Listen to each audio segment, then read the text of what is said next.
20 years of excellence in cancer care. Mahatma Gandhi Cancer Hospital and Research Institute, Visakhapatnam.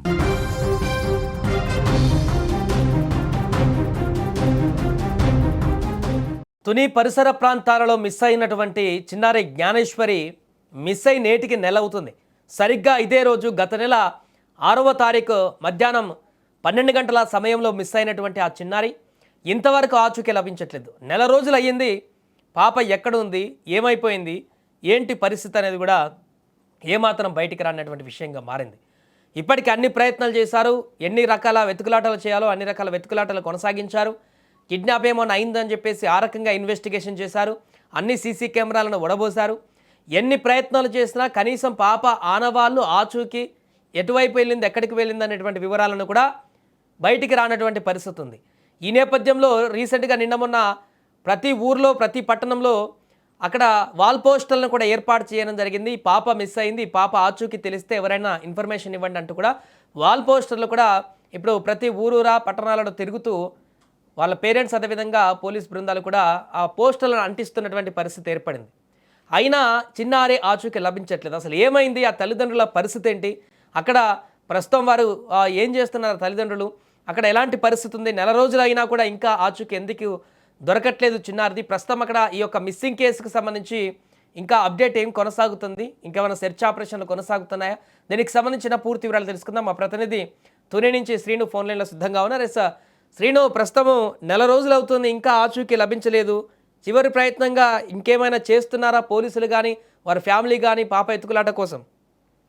Sai, ఇప్పుడు ప్రస్తుతం అయితే ఏదైతే గత నెల 6వ తారీఖు పాప జ్ఞానేశ్వరి మిస్సింగ్ అయితే జరగడం జరిగింది. అయితే ఆ రోజు నుంచి ఈ రోజు వరకు కూడా నెల రోజులు గడుస్తున్నా ఇక్కడ ఎలాంటి పాపకి సంబంధించి ఎలాంటి ఆచూకీ కానీ ఎటువంటి ఆధారాలు కానీ లభ్యం కాకపోవడం అనేది చాలా విచిత్రంగా ఉంది. ఎందుకంటే ఈ ఏదైనా ఒక మిస్సింగ్ కేసు కానీ ఏదైనా అవ్వనివ్వండి, ఒక 2 రోజులు 3 రోజులు లేకపోతే వారం రోజుల్లో ఛేదించే పోలీసులకి ఆ సత్తా ఉంది. అలాంటిది పోలీసులు కూడా ఈ యొక్క కేసు పెద్ద సవాల్గా మారిందని చెప్పుకోవచ్చు.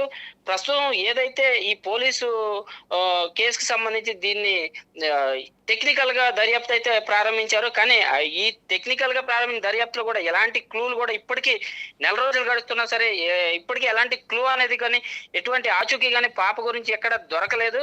అయితే రీసెంట్ గా పోలీసు వారు చేసింది ఏంటంటే గోడ పత్రికలు ఏవైతే ఉన్నాయో పాపకు సంబంధించి ఫోటోతో ₹1,00,000 పారితోషికం ఇవ్వబడుతుంది పాప ఆచూకీ తెలిపిన వారికి అని కూడా ఏదైతే పాంప్లెట్ లో కొట్టించి ఆ పాంప్లెట్లు అన్ని కూడా ఆయా బస్ స్టాండ్లు అలాగే రైల్వే స్టేషన్లు ఎక్కడైతే జనసంచారం ఎక్కువగా ఉంటుందో ఆ ఏరియాల్లో కూడా అతికించడం అంటూ జరుగుతుంది. ఈ విధంగా అయినా పాప ఆచూకీ దొరుకుతుందా అనే ఆలోచనలో అయితే పోలీసులు అయితే నిమగ్నమయ్యారు. అదే కాకుండా ఏదో మనం 2 రోజుల క్రితం చూడొచ్చు, తల్లి పాప తండ్రి ఎవరైతే గణేష్ ఉన్నారో గణేష్ వాళ్ళ చుట్టాలు కూడా బంధువులందరూ కూడా వెళ్ళి ఏజెన్సీ ప్రాంతం అయినటువంటి పాడేరు, సీలేరు, లంబసింగి ఏరియా అంతా కూడా ఈ యొక్క పోస్టర్లు అయితే అతికించడం జరిగింది.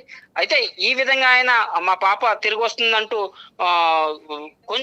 కొంచెం ఆలోచన చేస్తూ ఏదో మా పాప మీద మాకు కొంచెం ఇంకా నమ్మకం ఉంది, మా పాప ఎప్పటికైనా తిరిగి వస్తుందని కూడా పేరెంట్స్ అయితే చెప్పడం జరుగుతుంది. Sai, right, thank you Srinu. అది ప్రస్తుతం అక్కడ నెల రోజులు అవుతుంది పాప మిస్ అయ్యి ఇప్పటివరకు ఎలాంటి ఆచూకీ లభించలేదు. అయినా కూడా ఇంకా ఎలాంటి హోప్ వదులుకోకుండా తల్లిదండ్రులు అయితే నిరంతరం పాప కోసం వెతుకుతున్నారు. ప్రస్తుతం ఊరూరా తిరుగుతూ వేరే ప్రాంతాలకు వెళుతూ అక్కడ పోస్టర్లను అంటిస్తూ పాప ఆచూకీ ఎవరికైనా తెలిస్తే ఎక్కడైనా పాప ఇలాంటి పాపను చూసి ఉన్నట్లయితే వెంటనే కాల్ చేయాలంటూ ఆ పోస్టర్లో ఫోన్ నెంబర్ను కూడా మెన్షన్ చేయడం జరిగింది. పోలీసులు కూడా ఆ ఫోన్ నెంబర్ని మెన్షన్ చేయడం జరిగింది.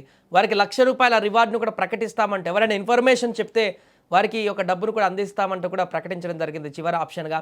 ఏదేమైనా కూడా నెల రోజులు అవుతుంది, ఎన్ని ప్రయత్నాలు చేయాలో ఎన్డీఆర్ఎఫ్ దిగింది, ఎస్డీఆర్ఎఫ్ దిగింది, అటవీ శాఖ బృందాలు దిగాయి, నైట్ వాచ్మెన్లు దిగారు, సివిల్ పోలీసులు అక్కడికి దిగారు. అన్ని రకాల ప్రయత్నాలు, ఎన్ని బలగాలు దిగాలో అన్ని బలగాలు అక్కడ ఆ తోట ప్రాంతంలో ఆ కొండ ప్రాంతంలో అంతా సెర్చ్ చేశారు. అక్కడ ఎలాంటి ఆనవాళ్ళు లభించలేదు.